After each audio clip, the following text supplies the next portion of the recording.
Ok, bueno, buenos días compañeros, doctor. Bueno, vamos a empezar con el tema de pancreatitis y vamos a dar un breve repaso del páncreas. Nada más como para recordar, pues en sus generalidades es una glándula de secreción externa e interna, entonces por lo tanto vamos a tener, de acuerdo a su composición del páncreas, pues vamos a tener enzimas y hormonas que se van a liberar, por ejemplo, enzimas de forma exócrina y lo que es de forma interna, pues son las hormonas de forma endocrina. Esto se caracteriza, bueno, en los libros se hace referencia a que este tiene una forma de un gancho martillo. Este va a ser un órgano que va a ser de localización retroperitoneal, que de hecho mencionaba, bueno, en su descripción, que este se va a encontrar en una posición oblicua hacia arriba, que va a ser desde la asa en C del duodeno hasta el hilio esténico. Este se caracteriza por ser de color rosa, blanco rosado, una consistencia firme y aproximadamente un peso de 75 a 100 gramos en un adulto, aunque muchas bibliografías lo dejan en 100 gramos. Dentro de sus medidas va a tener de 15 a 20 centímetros de largo, de alto, que en este caso va a ser en la parte de la cabeza, va a ser de 6 a 7 centímetros y de ancho de 4 centímetros. Nada más, bueno, en sus porciones para su estudio, que de hecho es para más enfoque en lo que es en la parte quirúrgica, vamos a tener que el páncreas va a estar compuesto por una cabeza, un cuello, un cuerpo y una cola, donde la que va a ser la cabeza va a ser la más voluminosa, entonces por lo tanto esta es como que la parte más que nos va a dar más lo que es la altura de del páncreas. Y en este caso, esta se va a encontrar aproximadamente a la altura de L2 a L3, para referencia en lo que es para exploración. En lo que va a ser el cuello, en este caso, este se va a encontrar recargado en lo que va a ser en la vena porta. De hecho, es lo que, pues, bueno, en la imagen se puede apreciar como mejor. Y este se va a encontrar de L1 a L2. Y el cuerpo, pues este va a estar delante principalmente de la arteria y vena esplénica y va a recubrir en en su parte total como a ese nivel de la aorta. Y también en lo que va a ser la cola, pues esto va a ser principalmente delante del riñón izquierdo. Y bueno, aquí ya creo que vamos a otra imagen, esta es como más representativa para poder observar lo que ya hacen, por ejemplo, la parte interna, que es el conducto pancreático y diferencia con el tejido pancreático. En lo que va a ser en su irrigación, esta va a recibir principalmente de la arteria esplénica, de la arteria hepática común y de la mesentérica superior. La arteria esplénica nos va a dar lo que es la arteria pancreático dorsal, que esta a su vez va a dar la pancreática inferior, y la arteria esplénica va a dar la que es la pancreática mayor. La hepática común va a dar ramas, lo que va a ser para lo que es la arteria gastroduodenal, que nos va a dar ramas para que forme lo que es la arteria pancreático duodenal superior, y esta lo que va a ser la pancreático duodenal superior va a dar dos ramas, que va a ser la superior y la posterior. Y por parte de la arteria mesentérica va a dar lo que es, bueno, la arteria mesentérica superior va a dar lo que es la arteria pancreático duodenal inferior, que en este caso pues va a ser pancreático duodenal inferior anterior y lo que va a ser la posterior. Y estas pues van a confluir, van a formar lo que es esta rama, entonces van a dar su irrigación total. En lo que va a ser su drenaje venoso, principalmente este va a ser por la vena pancreático duodenal superior posterior, de la vena pancreático duodenal inferior eh, posterior, y igual en este caso que sea superior y anterior o inferior anterior. Y esto es en relación a lo que es pues la forma que va a tener, entonces por lo tanto puedes ir por el borde, lo que es el borde superior.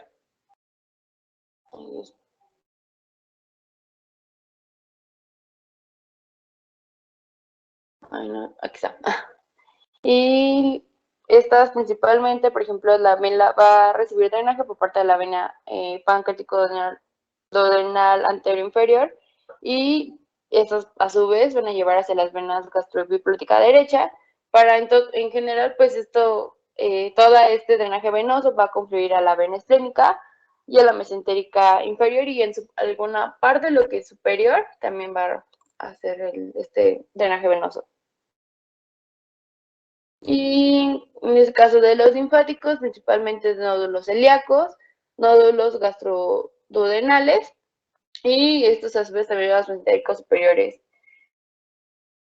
Son los principales donde se van a confluir o van a llegar lo que pasa este drenaje linfático. De hecho, mencionaba en la bibliografía que muchas veces en exploración estos se van a inflamar, pues son los más detectables, son los nódulos celíacos. Y lo que va a hacer por parte de su inervación, esto va a recibir como inervación pues simpática y parasimpática, en este caso la parasimpática va a estimular lo que son sus secreciones, principalmente como mencioné es una glándula, y el simpático pues va a inhibir totalmente este. Nada más aquí para también mencionar que por ejemplo para lo que es en la clínica, esta va a recibir principalmente fibras sensoriales, que estos van a estas fibras sensoriales aferentes van a recibir lo que va a ser el dolor, y pues en este caso pues es importante porque en este caso lo que es pancreatitis. Y bueno, hay un poco de fisiología del páncreas en cuestión de anatomía.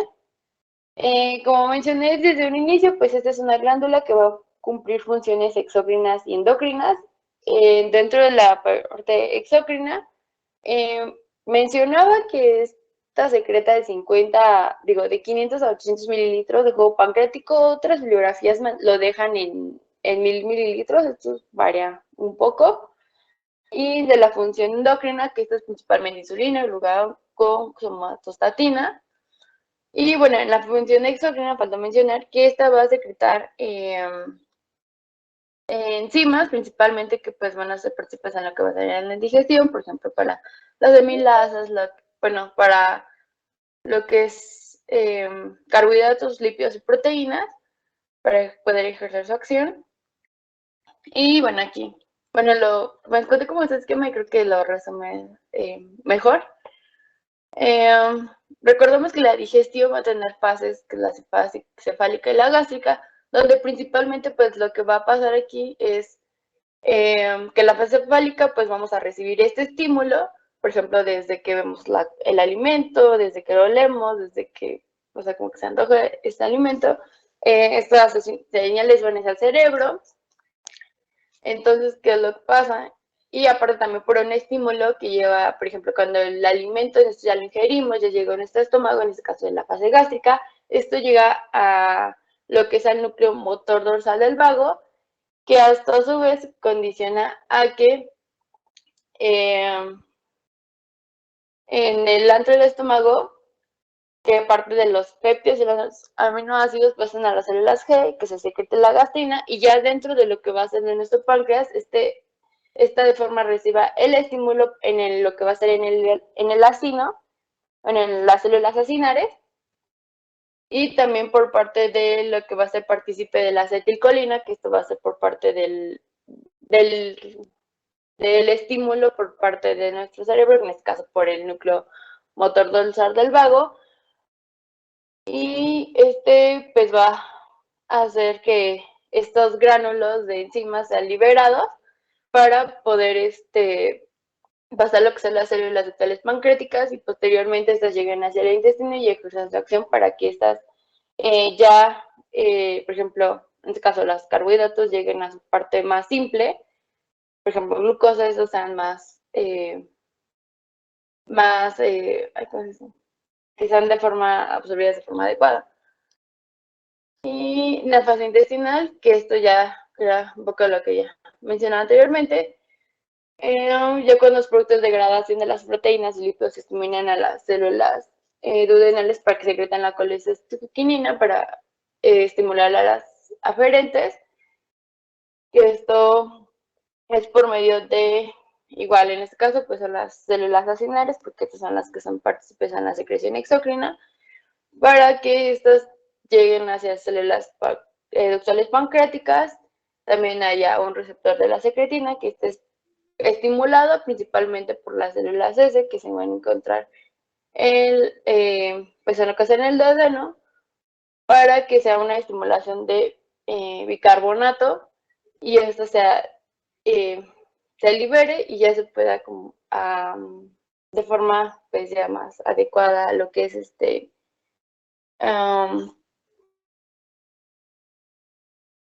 sea más absorbido, o sea, ya que ya está estimulación. Y en lo que es en la parte endocrina, pues sabemos que en este caso los Langerhans, que nos van a producir, por ejemplo, vas a tener las células beta, las alfa y las delta, donde las beta van a producir lo que va a ser la insulina, las células alfa van a producir lo que es el glucagón y las células delta van a producir la somatostatina y las células F van a producir el polipéptido pancreático y estos son más para diferencia lo que vamos a tener en nuestro páncreas, pues más de las células acinares, que estos van a ser lo que mencioné anteriormente, la secreción exócrina y los islotes la parte endocrina. Eso es en cuestión de lo que es un poco, bueno, es un breve repaso de anatomía y fisiología. Y para adentrarnos a lo que es pancreatitis aguda, vamos a empezar a definirlo como un proceso inflamatorio súbito del páncreas, en este caso involucra a otros órganos y tejidos, en este caso a los más cercanos. Esto es en base a lo que es de la guía de práctica clínica, de la definía, y pues en algunos otras bibliografías. Dentro de epidemiología, este es un trastorno gastrointestinal que va a requerir valoración en el servicio de emergencia. De hecho, este es la mayoría de las veces acuden a las 24 horas de que inician el cuadro clínico. Este tiene una mortalidad del 1 al 4%, de cual el 50% ocurre en las primeras 2 semanas. Esto va a tener una incidencia de 20 a 80 casos por 100,000 personas y es frecuente en pacientes de 40 a 60 años, pero esto no exenta a cualquier, bueno, a cualquier edad. Por ejemplo, otras bibliografías manejaban que alrededor de los 20. En este caso vamos a hablarlo por las causas que más se va a mencionar. Y también en este caso por el incremento de la alta prevalencia de obesidad, consumo de alcohol y colelitiasis. Y la relación en hombre-mujer es más frecuente en mujeres, en este caso que estamos hablando que la etiología sea de una etiología biliar, y en alcoholismo es de 6 a 1, mayor en hombre, ¿no? De acuerdo a las causas. Dentro de los factores de riesgo, como ya mencioné algunos, por ejemplo, fumador activo y pasivo, el consumo de alcohol, que sea paciente que tenga colelitiasis, o ese antecedente, edad avanzada, bajo nivel socioeconómico y principalmente el sexo masculino, en este caso por el relación al consumo de alcohol y pues la obesidad también. Dentro de la etiología, principalmente la lichisis biliar es de las causas más frecuentes. Esto oscila del 49 al 52%. Después vamos a tener lo que es el alcoholismo, que es de 37 a 41%, y de causas idiopáticas, que es de 10 a 30%.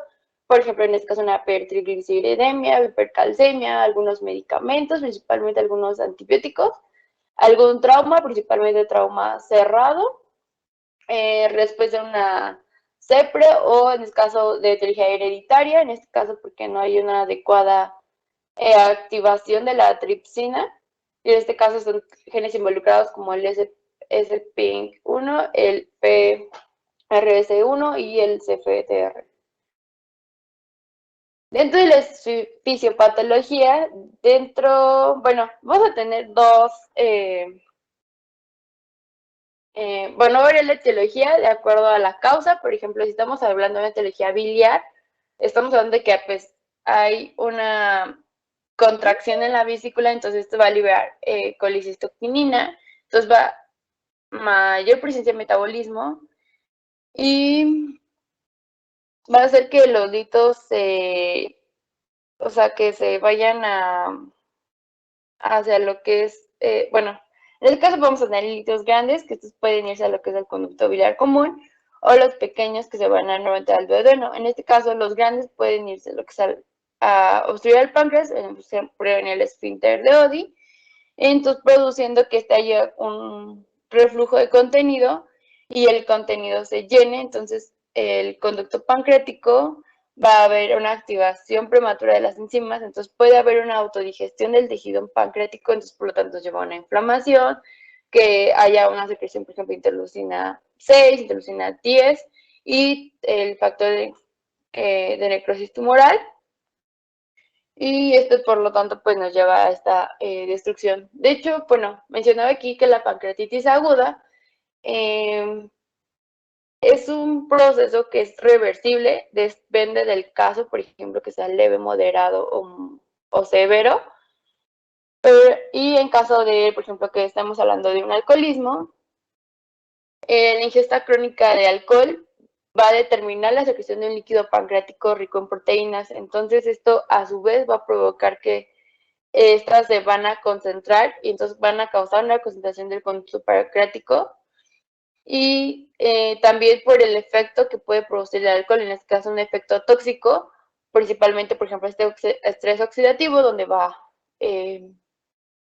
a condicionar a que las células acinales entren en este estado de activación de enzimas proteolíticas, activación de mediadores de inflamación, presenten una lesión vascular y también pues se lesionen estas células acinales, ¿no? Y también, bueno, otra de las etiologías, por ejemplo, mencioné que dentro de las partes idiopáticas, principalmente lo que es la parte de hipercalcemia, también estas altas concentraciones de calcio pueden hacer que estas mitocondrias se lesionen, entonces también nos puede causar estrés oxidativo y pues daño lo que va a dar a esas células acinales. Y bueno, esto es en cuestión de la fisiopatología. Esto pues va a variar principalmente de acuerdo a que lo está causando, pero en general pues es lo que nos va a llevar a esta activación de enzimas proteolíticas y este proceso inflamatorio, ¿no? Y este proceso de autodigestión de estas células acinales. Por lo tanto, vamos a tener alteraciones morfológicas en el páncreas, entonces vamos a tener fuga microvascular y edema, necrosis de grasa, inflamación aguda y destrucción del parénquima pancreático y destrucción de vasos sanguíneos y algunos casos de hemorragia intestinal. Vamos a tener, de acuerdo a su morfología del páncreas, vamos a tener dos tipos de pancreatitis, en este caso la pancreatitis hematosa intersticial, que esta se presenta con mayor frecuencia en los pacientes, estamos hablando de un 80-90%, y aquí se va a caracterizar por un agrandamiento localizado o difuso del páncreas, o pancreatitis necrotizante, que es menos frecuente, estamos hablando de un 5 al 10%, y en este caso, pues, esta necrosis va a abarcar lo que es el de parénquima pancreático y tejido peripancreático. Dentro del cuadro clínico, esto se va a caracterizar, de hecho es lo principal que se va a producir, va a ser el dolor abdominal, que en este caso pues se localiza en lo que es epigastrio y este tiene tendencia a irradiarse a lo que es a la espalda y este va aumentando, este sigue aumentando y de forma progresiva. Pacientes refieren, no es muy frecuente, pero ya no presentar náuseas, vómito, anorexia y también sensación de distensión abdominal. Mencionó al inicio que esto es de unas urgencias bueno, se llegan a tratar y de hecho la mayoría de los pacientes llegan a las 24 horas de haber iniciado el dolor o otras mencionan que es de 12 a 24 horas porque es un dolor que pues no toleran y aparte por los síntomas acompañantes. En el diagnóstico, en la exploración física, pues vamos a encontrar fiebre, hipotensión, taquicardia, taquipnea, suele haber alteraciones de estado mental. Fiebre no es frecuente, pero se llega a presentar con un 60%, una resistencia muscular abdominal en un 80% y una disminución de peristalsis al 60%. También se ha llegado a encontrar que el signo de Cullen, que es esta equimosis en lo que va a ser en la parte periumbilical, y el signo de Gray-Turner, igual esta equimosis, pero esto no es 100% fiable. En este caso tenemos actividad y una especialidad del 1%. Muy pocas bibliografías lo mencionan, pero es importante pues conocerlo también.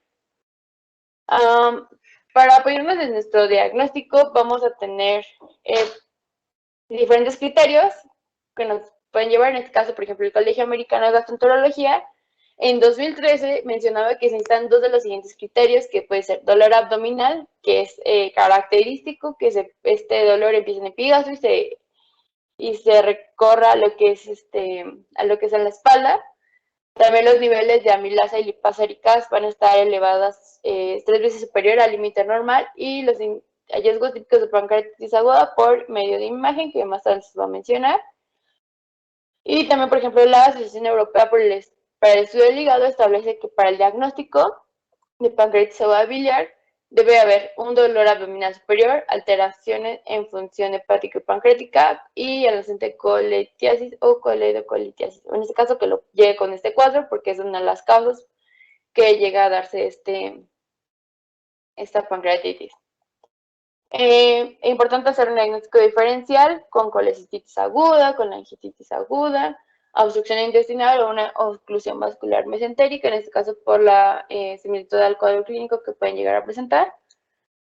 Y en los laboratorios, aquí los niveles séricos, de hecho, dentro de los criterios diagnósticos que entran en el Colegio Americano de Gastroenterología, es importante la amilasa. En este caso, esto se suele incrementar de las 6 a 24 horas y el pico a las 48 horas, y esto va a descender de 3 a 5 días, en este caso ya que pues haya mejoría de estos pacientes después de que se les haya dado su tratamiento que corresponde de acuerdo a la pancreatitis que llegan a presentarnos, que sea leve, moderada o grave, y esta va a tener una sensibilidad del 73% y una especificidad del 93%. La lipasa, esta se va a incrementar a las 3 a 4 horas de haber iniciado el cuadro. Para alcanzar el pico, o sea, el mayor incremento va a ser a las 24 horas, y esto va a descender de 8 a 14 días. Va a haber una sensibilidad del 79% y una especificidad del 89%. También cuando el paciente llegue a urgencias por presentar el cuadro ya mencionado, no solamente tomar lo que es los niveles séricos, la amilaxis y lipasa, sino también biometría hemática completa, glucosa, creatinina, nitrógeno de urea, electrolitos, albúmina, lo que es de función hepática y lo que es tiempos de coagulación.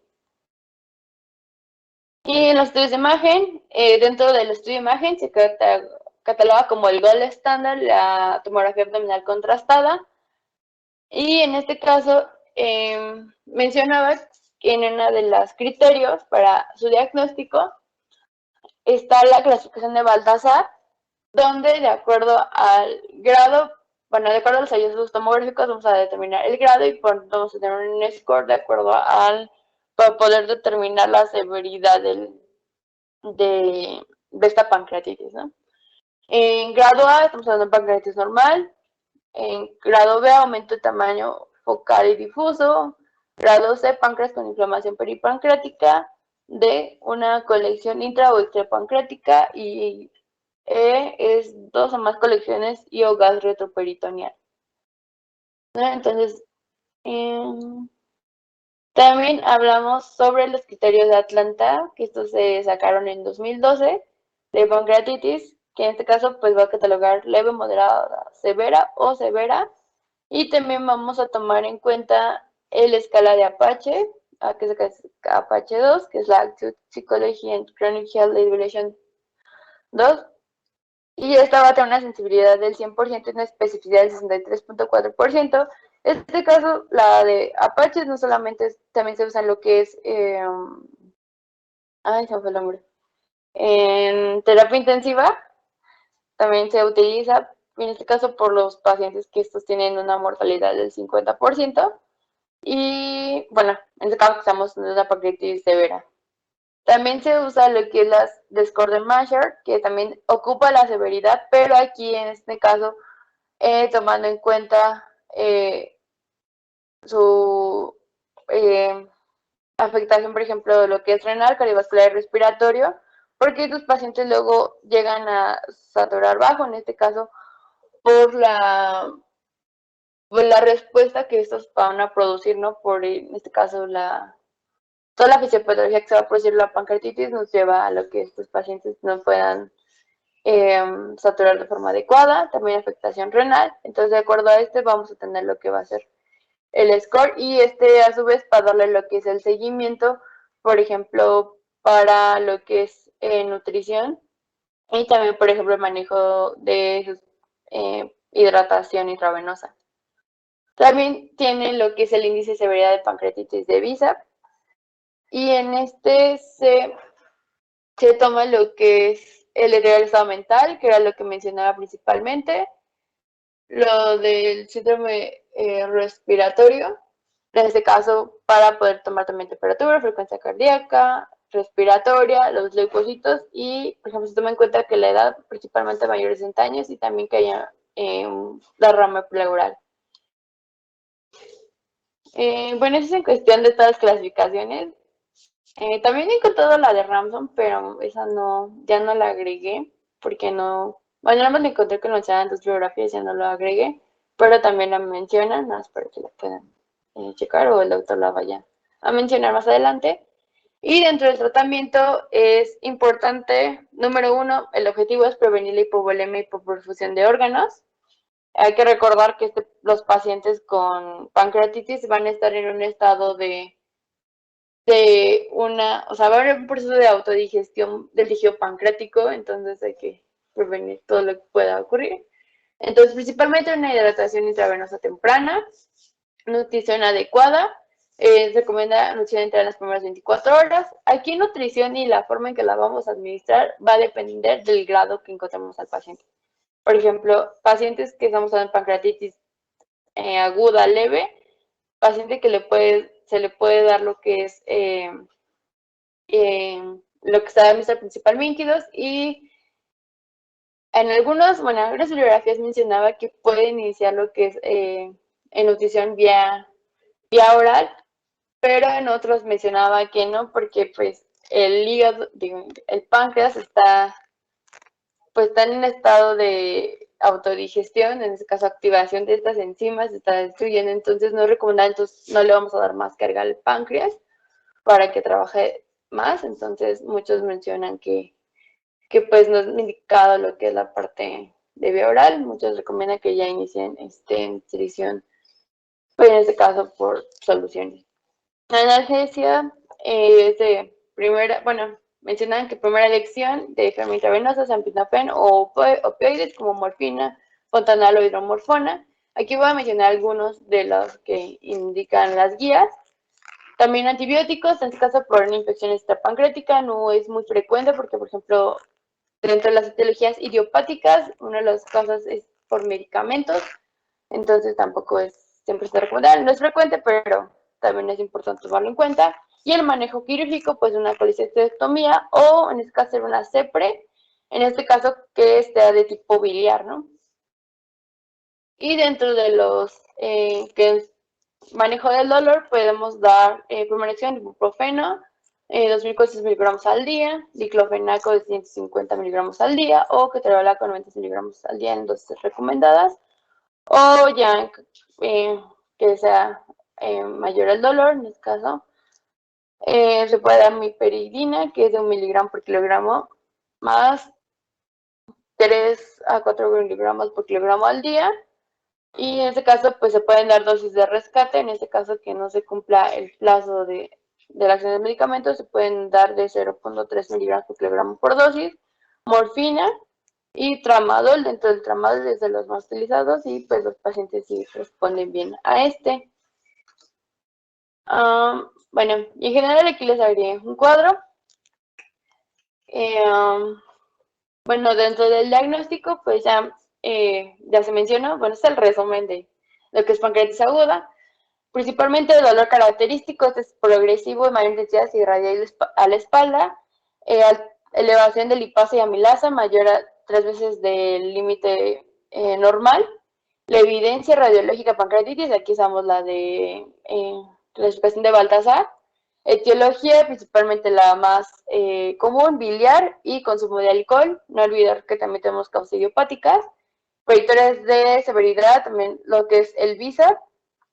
Y lo que va a ser, dentro del VISA, pues viene lo que es el síndrome respiratorio y también lo que es la uremia y hematocrito también. Esto ahí estarlo evaluando continuamente, principalmente también para ir acompañado de lo que es de la hidratación, para que tampoco llenemos a los pacientes de líquidos, manejo del dolor. Y esto, bueno, mencioné algunos, pero esto va a depender de cada paciente de acuerdo a cómo sea el dolor de cada uno. La hidratación dentro de las primeras 24 horas, ir vigilando. También en este caso, el rol de las imágenes, el gold estándar, la tomografía abdominal contrastada, se indican las primeras 72 horas. Y en este caso, pues darle su seguimiento porque estos pacientes suelen hacer colecciones necróticas agudas, entonces también pueden darnos signos de sepsis. El uso racional de antibióticos, ven que mencionan lo que es en tratamiento, pero no es recomendado. Muchos lo indican para una profilaxis, pero pues no es lo más adecuado. También la nutrición, que, que inicia la alimentación temprana, las 24 a 48 horas por vía oral, sólida o baja en grasa. Pero esto, bueno, yo he encontrado que no es lo más recomendado, pero sí están las días que se puede iniciar vía oral, eso sí tengo una duda en esto. Y lo que es la relación de la CEPRE, va a estar indicada cuando estamos en una pancreatitis con colangitis, o en este caso una pancreatitis severa, cuando ya nos muestre signos de obstrucción biliar, ¿no? Y eso es en lo que es de pancreatitis aguda. No sé si el doctor vaya a agregar algo o ya esté completo. Muy bien, Laisha. ¿Qué complicaciones tiene la pancreatitis, Laisha? ¿Mandé? ¿Qué complicaciones tiene la pancreatitis? Yo encontré que era principalmente lo que es ay, Dios mío, que pues sus pacientes llegan a un estado de sepsis, de que porque estos a su vez que forman lo que es una necrosis, que es de las principales complicaciones que se llegan a producir porque se empieza a necrosar todo el páncreas y también pueden llegar a una pancreatitis crónica. Bueno, vamos a hacer algunas acotaciones, si me permiten unos minutitos más. Vamos a hacer un resumen rápido. Recuérdense, su compañera les mencionó muy bien, pancreatitis aguda, la mayoría son leves, más o menos el 70% de los pacientes que tienen pancreatitis son pancreatitis leves, es decir, con el mínimo cuidado se van a recuperar sin mayor contratiempo.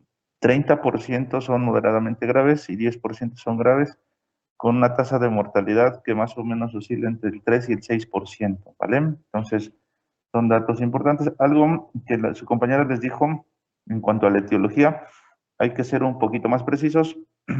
Efectivamente, la más común son pancreatitis de etiología biliar, por cálculos biliares. Aquí mencionó que los cálculos grandes son los que tienen mayor contratiempos y los pequeñitos pueden pasar a través del duodeno. Aquí la cuestión es al revés. Los cálculos grandes, los cálculos que se forman en la vesícula biliar que son grandes, rara vez se salen a través del cístico. Habitualmente se quedan en la vesícula. Pero cuando tenemos microlitiasis, es cuando sí tenemos complicaciones de pancreatitis. Entonces aquí es un poquito invertido. Los cálculos biliares que son muy grandes no condicionan pancreatitis y la microlitiasis es la que condiciona pancreatitis, ¿vale? La segunda etiología es el alcohol. Más o menos están en un 35% de los casos.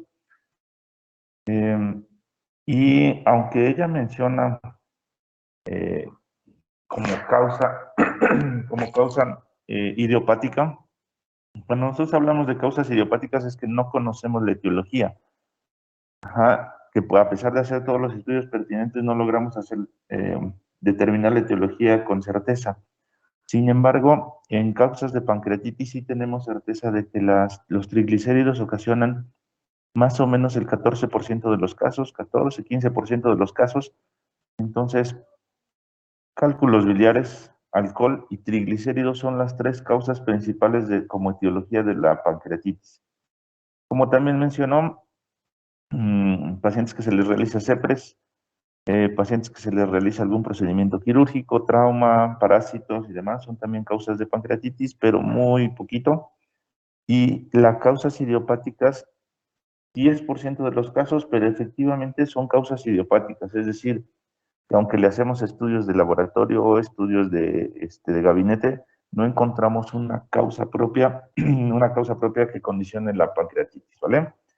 Entonces esas sí son de etiología idiopática.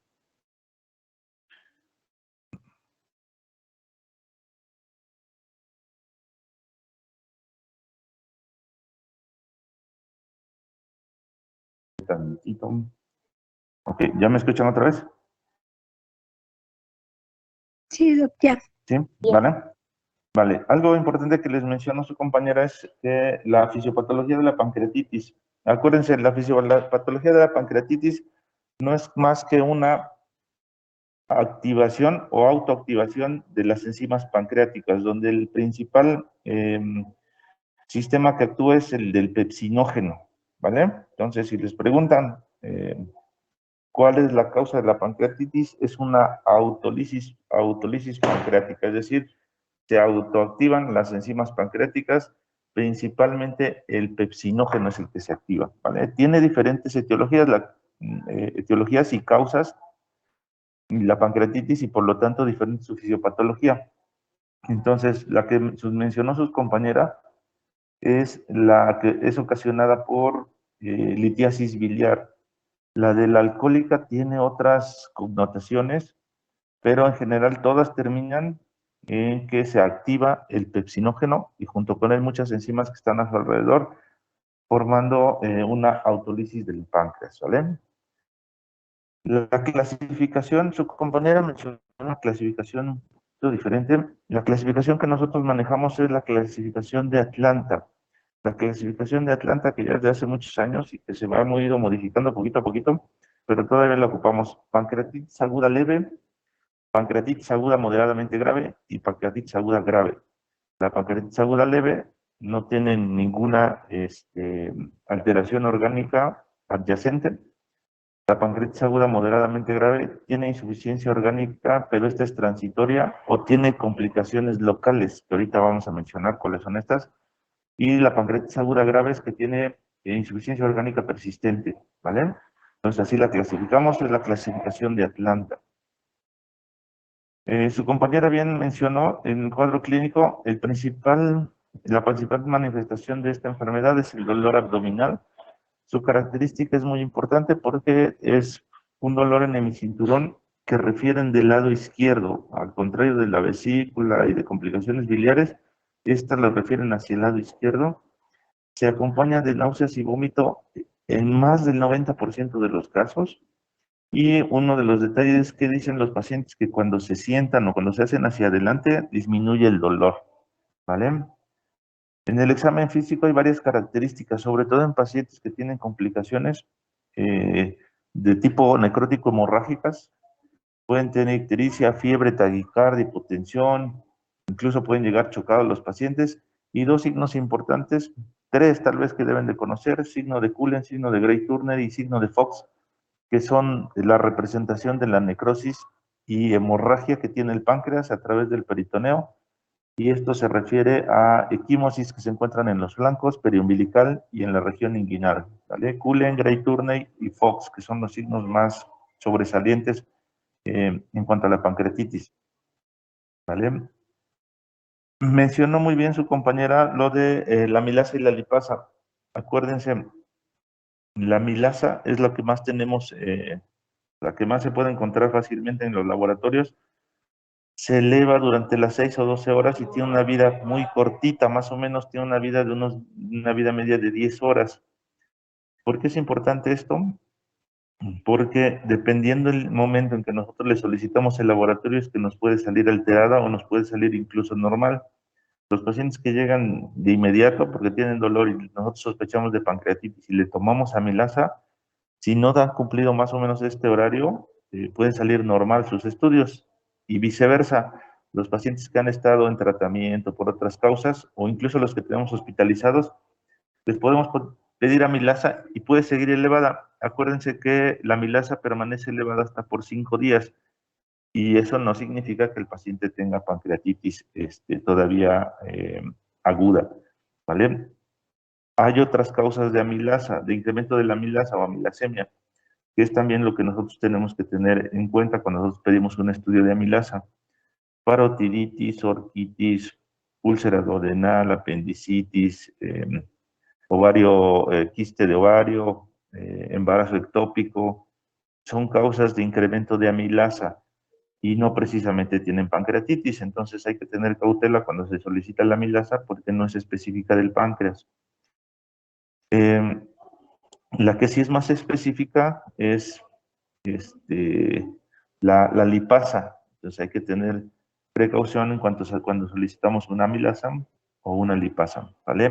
Algo de la amilasa que se me olvidaba es que en algunos pacientes, sobre todo los alcohólicos, algunos no incrementan la amilasa. Más o menos se calcula que entre el 20 y el 25% de los pacientes alcohólicos que tienen pancreatitis no incrementan la amilasa. Entonces, aunque tenga dolor y la amilasa esté normal, sigue siendo que tiene pancreatitis, ¿vale?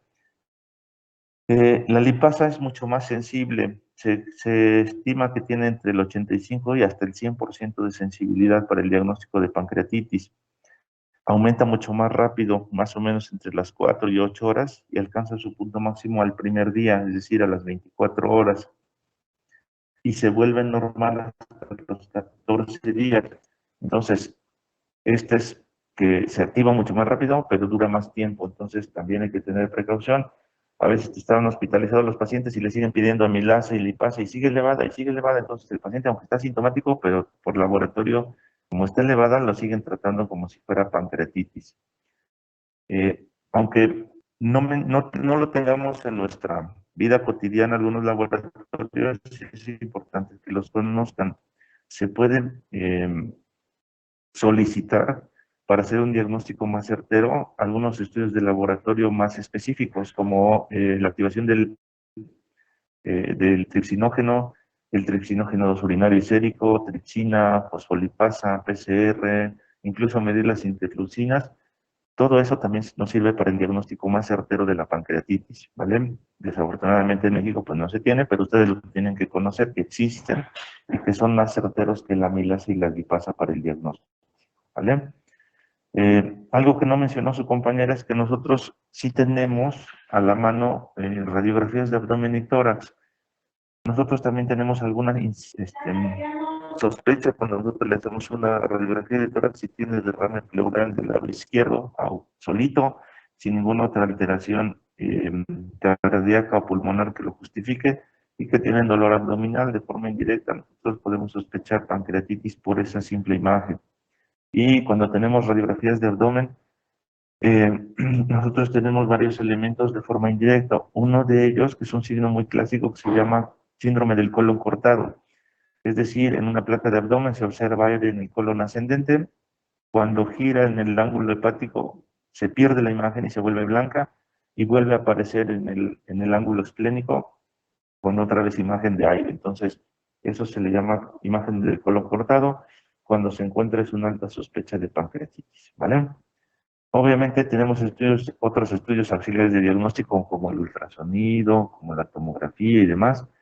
La más específica, como bien mencionó su compañera, es la tomografía, pero no dejamos de mencionar el ultrasonido porque si la etiología más frecuente es la biliar, pues nos ayuda mucho a hacer el diagnóstico con anterioridad si la vesícula está enferma, porque ese es el tratamiento quirúrgico, como bien mencionó su compañera.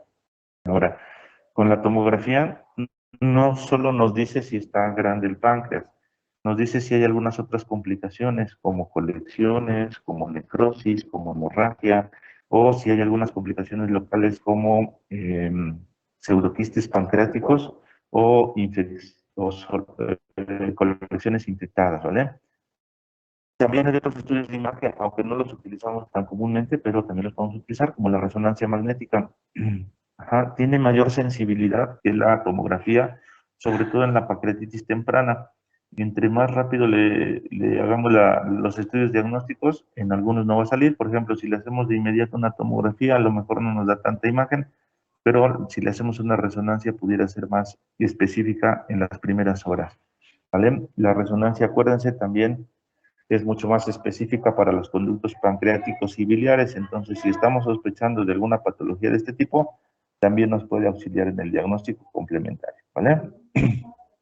Como bien mencionó su compañera, acuérdense, tenemos 3 elementos para hacer el diagnóstico. Uno, que tenga el diagnóstico específico clínico con dolor abdominal, que tenga dolor en epigastrio y que se realice a la espalda. 2, que tenga elevación de las enzimas amilasa y lipasa. Mencionan que más o menos 3 veces el límite superior normal. La verdad es que cuando es clásica la pancreatitis se eleva mucho más que eso, pero como mínimo tenemos que tener ese nivel, ¿vale? Y hallazgos de estudio de imagen. y tenemos que cumplir más o menos 2 de los 3 elementos que tenemos para hacer el diagnóstico. Tu compañera mencionó algunos diagnósticos diferenciales. La verdad es que en una pancreatitis, cuando llegan con tanto dolor, el diagnóstico diferencial es de todo lo que tengan en el abdomen. Úlcera péptica, coledocolitiasis, vísceras perforadas, obstrucción intestinal, isquemia mesentérica, hepatitis, coledocolitiasis, colangitis, quiste de ovario torcido, ruptura hepática, ruptura esplénica, todo lo que se les ocurra que cause dolor en el abdomen son diagnósticos diferenciales porque la pancreatitis se conforma de forma muy insidiosa, difícil de diagnosticar cuando llegan con tanto dolor. Entonces, acuérdense, la mayoría de los pacientes tienen pancreatitis benigna. Pocos tienen complicaciones como la pancreatitis necrotizante o necrótica, que más o menos ocupa el 15%. La mortalidad, les decía, más o menos para que se acuerden y no le anden buscando, 5%, para que no se confundan con los números, más o menos 5% es el porcentaje, ¿sale? Ahora, lo que le preguntaba a su compañera, ¿qué complicaciones tiene la pancreatitis? Finalmente, pues todo parece muy bonito, le duele la pancita, lo hidrato y le doy algunos analgésicos y ya parece que con eso va a mejorar, pero desafortunadamente no. Existen complicaciones locales como las colecciones peripancreáticas y el pseudoquiste pancreático.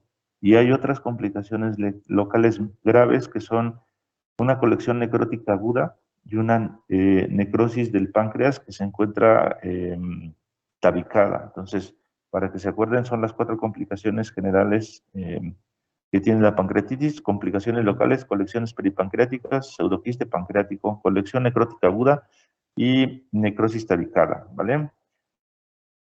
Algo muy importante que ustedes deben de conocer y que su compañera lo mencionó someramente es que en los pacientes que tienen pancreatitis no les damos antibiótico. No les damos antibiótico de ser a todos, así que lleguen y les demos antibiótico, no se les debe dar. Solo se les debe dar a los pacientes que tienen necrosis pancreática y que sospechemos que tiene infecciones a necrosis.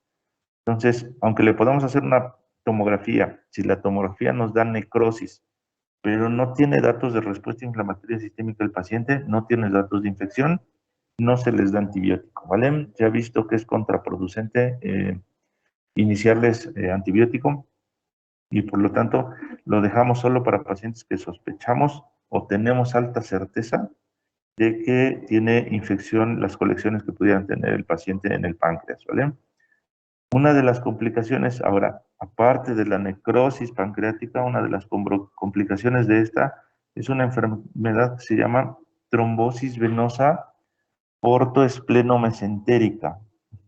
Esta complicación es que tiene trombosis en la porta y en todas sus afluentes, y más o menos ocurre en el 50% de los pacientes que tienen pancreatitis necrotizante, ¿vale? Entonces, no es así como tan fácil. Ahora, hay complicaciones, esas son complicaciones locales.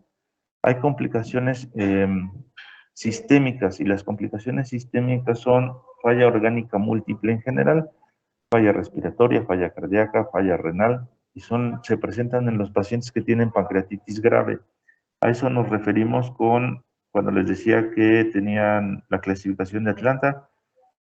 Si tienen disfunción orgánica múltiple, caen en pancreatitis grave. Si tienen complicaciones locales, moderadamente graves. Entonces,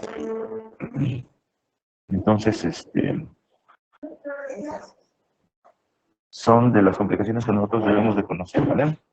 Ahora, así como su compañera mencionó varias clasificaciones como predictores o formas de saber qué tan grave está un paciente, el principal predictor de complicaciones es que tenga alguna insuficiencia orgánica.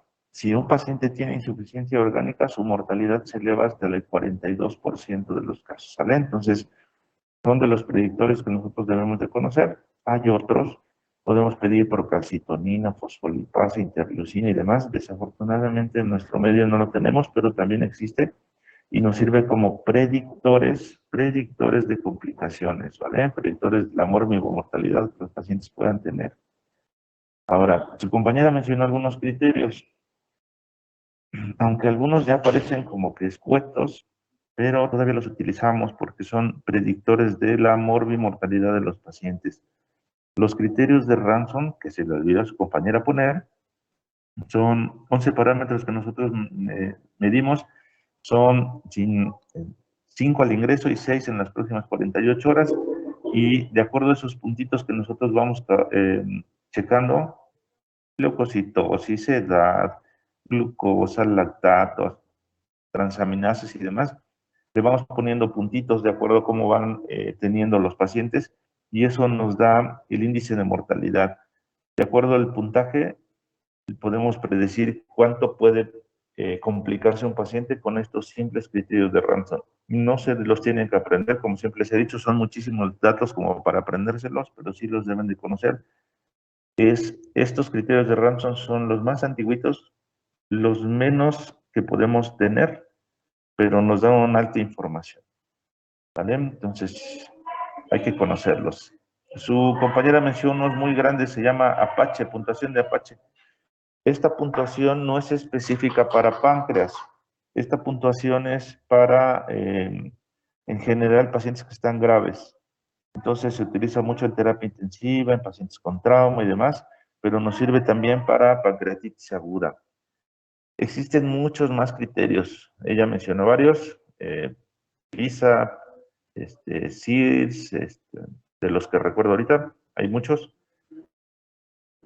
Todos son criterios para determinar pronóstico. Ajá, no es para clasificarla o para dar un tratamiento, no, es para un pronóstico. De acuerdo a cómo vemos al paciente, podemos poner que si tienen pocas de esos parámetros que nosotros encontramos, le va a ir mucho mejor, y si entre más parámetros que encontremos de los que medimos, pues le va a ir mucho peor. ¿Vale? Entonces, es importante que los conozcan. SOFA, Bernard, Marshall, son varios de los criterios que tenemos como determinantes, no propiamente de la pancreatitis, sino del estado de gravedad en el que se encuentra el paciente en este momento, ¿vale? Menciono también que en la tomografía nosotros podemos tener unos índices de gravedad a través de la tomografía. Estos criterios se llaman criterios de Baltazar y se determina de acuerdo a cómo nosotros observamos el páncreas en la tomografía. Y de ahí nosotros vamos determinando el riesgo que tiene el paciente de padecer una enfermedad grave, ¿vale? Entonces también hay que conocerlos, el índice de gravedad de Baltazar. Ahora, el tratamiento, su compañero lo dio así como muy rápido. El tratamiento es, en los pacientes que están en una pancreatitis leve, afortunadamente, con y sin tratamiento van a mejorar. La mayoría de los pacientes solo tienen dolor, algunos incluso ni siquiera se diagnostican como pancreatitis, y solo con vigilancia, con unos analgésicos van a mejorar sin mayor problema. Lo que nosotros tenemos que vigilar, sobre todo, es la reanimación hídrica de estos pacientes. Los pacientes que tienen pancreatitis,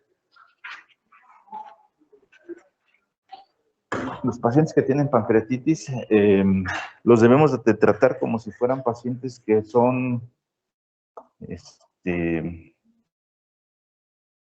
los pacientes que tienen pancreatitis los debemos de tratar como si fueran pacientes quemados. No sé si alguna vez ustedes tienen la oportunidad de ver a un paciente quemado, pero pierde gran cantidad de líquido. En el caso de la pancreatitis es algo muy semejante. Los pacientes que tienen pancreatitis es como si perdieran mucho líquido. Entonces tenemos que tratarlos más o menos de la misma circunstancia. Se recomienda que debemos vigilar su uresis, vigilar su hidratación a través de los datos clínicos, y que se debe reponer líquidos a través de la vía endovenosa en los pacientes que tienen pérdida del gran líquido, a través de 5 a 10 mililitros por kilogramo por hora, y hay que determinar cómo se encuentra ese paciente, es decir, si está con adecuada uresis, si tiene lactato, qué tan hidratado están sus mucosas, para poder hacer una terapia dirigida por objetivos, ¿vale? ¿Qué significa esto? Nosotros consideramos terapia dirigida por objetivos, significa que nosotros tenemos que tener unas metas.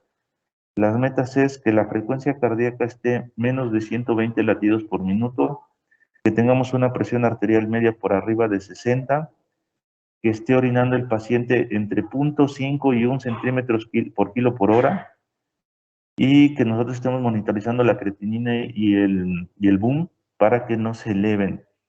Nosotros consideramos que el hematocrito se debe de mantener entre 35 y 45%.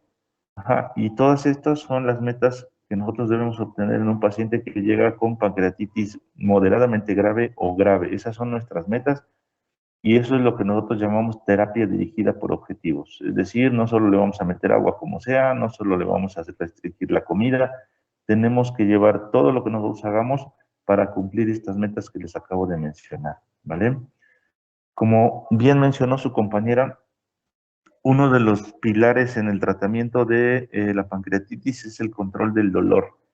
Habitualmente los pacientes con los analgésicos comunes pueden disminuir el dolor notablemente, pero sin embargo nosotros tenemos una amplia gama de medicamentos para disminuir el dolor: fentanilo, meperidina y morfina o tramadol. Antes se consideraba que los opioides estaban contraindicados en el área, en la pancreatitis, porque incrementaba la presión del esfínter de Oddi. Sin embargo, se descartaron esas teorías y ahora se puede dar cualquier analgésico a los pacientes, ¿vale? ¿Qué tenemos que hacer nosotros? Como les dije, cumplir esas metas, y para ello nosotros tenemos que estar midiendo electrolitos, midiendo uresis cada hora, los electrolitos cada 12 horas, la uresis cada hora, medir la saturación del paciente, que siempre esté por arriba del 90%, estar midiendo la glucosa para que esté menos de 180 miligramos por decilitro, como metas que nosotros tenemos que alcanzar. Ahora, eso es en cuanto a la hidratación. En cuanto a la nutrición, su compañera mencionó algunos detallitos. Primero es que el páncreas se va a mejorar si nosotros lo dejamos descansar. Entonces, todos los pacientes que lleguen con pancreatitis, ayuno hasta que se les quite el dolor.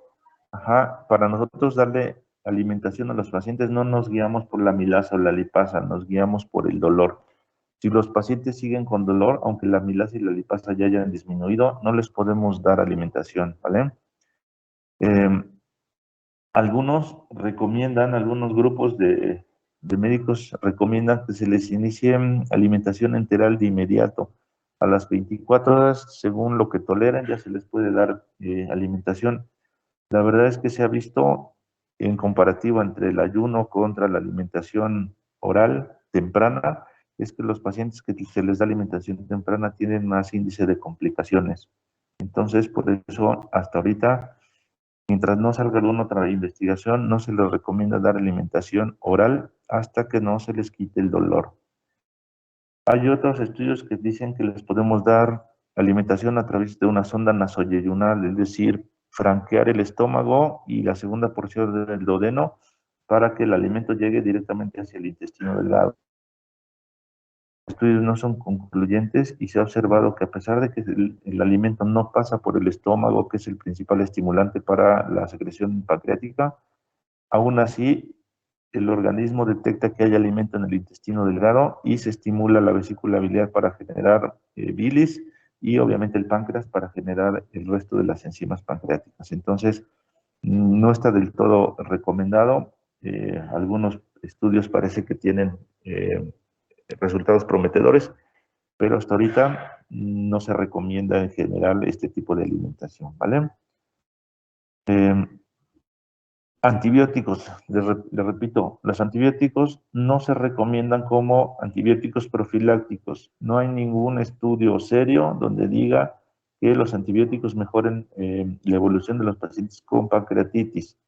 Solo está indicado en los pacientes que tienen necrosis pancreática y que ésta esté infectada, ¿sale? Entonces, es la única indicación para los antibióticos. Y recordar como detalles que muchas de las infecciones pancreáticas ni siquiera son por bacterias, son por hongos. Más o menos entre el 9-10% de los casos de pancreatitis necrotizante están infectados por hongos. Entonces, aunque ustedes les den antimicrobianos, no les va a funcionar del todo. Por eso es que no se está recomendado hasta que nosotros tengamos sospecha y una alta certeza de que esté infectada por bacterias, esa colección, esa necrosis que nosotros estamos viendo a través de los estudios de imagen, ¿vale? Ahora, les decía que las complicaciones, hay varias complicaciones locales y sistémicas. Las que nos interesan son las complicaciones locales. Las colecciones, les decía, las colecciones son líquidas. Habitualmente se resuelve de forma espontánea entre los 10º y el 15º día. Entonces, aunque les hagan colecciones en los estudios de imagen, no se les debe hacer nada. Solitas se van a reabsorber, ¿vale? Solo más o menos el 6% de los casos que tengan colecciones se van a convertir en una colección crónica, lo que llamamos pseudoquistes pancreáticos. Se llama pseudoquiste porque no tiene una pared propia. Se va a formar una pared muy delgadita y conforme el paso del tiempo se va a hacer mucho más grande.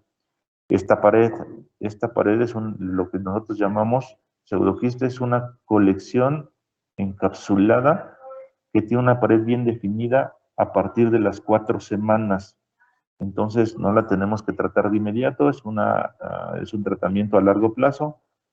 Hay que hacer una cirugía para conectar esa colección con el estómago. Entonces, es una de las complicaciones, es un tratamiento quirúrgico, pero solo en los pacientes que tienen pseudoquistes pancreáticos. Los pacientes que tienen necrosis pancreática, ya sea tabicada o normal, no tiene indicación de cirugía, ¿vale? Aunque esté necrosado la mayor cantidad del páncreas, no hay que hacerle cirugía, solamente vigilancia. Y en los pacientes que tienen necrosis infectada, entonces eso sí, tenemos que iniciarles antibiótico y tenemos que hacer drenaje percutáneo si es que es posible y si no hay que hacer una cirugía para quitar las zonas necróticas infectadas. Más o menos hasta el 75% de los casos es un solo microorganismo el que causa la infección.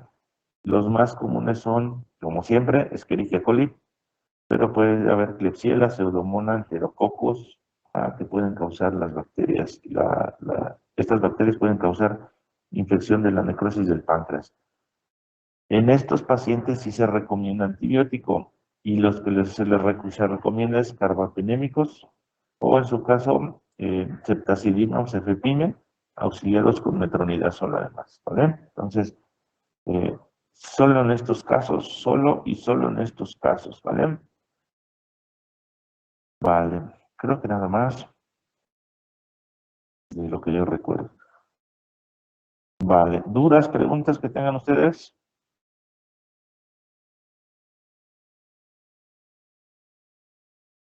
No, todo bien. Nada. La pancreatitis es una enfermedad muy interesante. No sé si afortunado o desafortunadamente, pero es una enfermedad que no es quirúrgica propiamente, pero la tratamos los cirujanos. Y es muy interesante porque es una variedad de alteraciones en todo el organismo, pero que afortunadamente la mayoría, solo con tratamiento analgésico y vigilancia, se mejora. Vale, muy bien, Laisha, bien tu clase. ¿Dudas, preguntas que tengan? ¿Nada? Yo, doctor, sobre lo que es la Bien, TS, Hanna. pero contrastada. A ver, ¿la Es qué, que perdón? yo había leído que esa no se recomienda, por ejemplo, cuando el paciente está en una etapa temprana, porque puede deteriorar la función renal y pues como que si puede como que favorecer la aparición de una necrosis pancreática o si ya está como atenderla, ¿no? Pero lo que se dijo era las 72 horas, ¿eso no sería temprano? A ver, otra vez, ¿la qué, perdón? ¿Qué estudió? La tomografía, pero con la tomografía contrastada, que de hecho que el contraste pues es que el que puede producir una, ¿cómo decirlo? Bueno, puede, ahí se me fue la palabra, deteriorar la función renal. Y también si hay Eh, necrosis, empeorarla o como que puede iniciarla. No, no, Hanna. El medio de contraste no se ha visto, por lo menos no hasta ahora, no se ha visto que tenga mal pronóstico en los pacientes con pancreatitis. De hecho, una tomografía simple no nos da gran información para estos pacientes. Cuando nosotros queremos buscar complicaciones, sobre todo, y para eso es una tomografía contrastada, lo que hacemos es que le metemos medio de contraste y las zonas que no marcan medio de contraste es que no tienen irrigación, por eso es que la solicitamos. Efectivamente, en algunos casos puede ocasionar toxicidad por medio de contraste y condicionar insuficiencia renal. Sin embargo, la probabilidad es menos del 0.1%. Entonces, por ese riesgo-beneficio, es que sí solicitamos la tomografía y afortunadamente solamente con una hidratación adecuada el riesgo disminuye notablemente. Entonces, hay que hacerle tomografía, ¿vale? Vale, doctor, gracias. Vale. ¿Quién más tiene dudas, preguntas? ¿Nadie? ¿Todo? Perfecto. Bueno, muy bien. Para esta clase, Yo tengo a ver, Jacqueline, ¿qué pasó? ¿El uso de heparina también se utiliza en el manejo inicial en todos los casos o solamente en específicos con complicación de coagulopatía?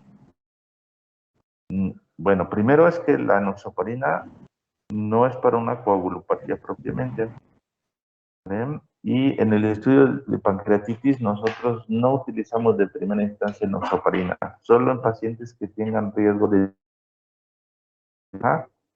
pacientes y se tratan de forma general, así como tratamos del resto de los pacientes, pacientes que tienen alto riesgo de trombosis, les iniciamos profilaxis con anticoagulantes, anticoagulantes de heparinas de bajo peso molecular, pero no es el estándar el tratamiento con enoxaparina para la pancreatitis propiamente. Vale. Comentario, algo que agregar, algo que leyeron. Nada. Bueno, para este tema me van a hacer a mano, en una libretita, un resumen, así como lo presentó su compañera en la presentación, muy escueto. Lo que necesito es que ustedes aprendan lo más sobresaliente.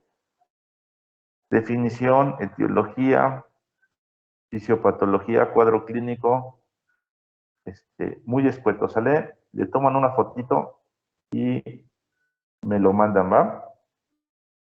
Para que sea el trabajo del día, ¿vale? Por favor, Sote. Sí, doctor. Ahora pues, ¿ya no hay ¿Te dudas, lo, preguntas? te lo mandamos a tu correo? A los que les parezca más fácil, si a mi correo o al teléfono de WhatsApp, lo que les parezca más cómodo, me lo mandan. Lo importante es que cumplan con esa pequeña tarea. Un resumen pequeñito, ¿eh? No se vayan a extender ahí a hacer un tratado. Un resumen pequeñito, cuadro sinóptico, lo que a ustedes les parezca más cómodo como resumen de este tema, ¿vale? Vale, doctor. Doc, Ahora ¿hasta qué pues, horas tenemos? hasta la hora que ustedes quieran, cuando ustedes gusten, ¿sale? Antes de que termine el curso, claro. Ok, doctor. Ok, doctor, Vale, gracias. vale, cuídense. ¿A quién le toca la clase el viernes? A mí, doctor, es en la clase de hemorroides y fisura anal. En un ratito le mando la presentación para que lo revise, por favor. Ándale, sí, mándamela con tiempo, porque si me la mandas un día antes, pues ya no la puedo revisar del todo. Sí, está bien. En unas horas se la mando, doctor. Gracias. Órale. Gracias, nos vemos. Cuídense, pónganse a estudiar.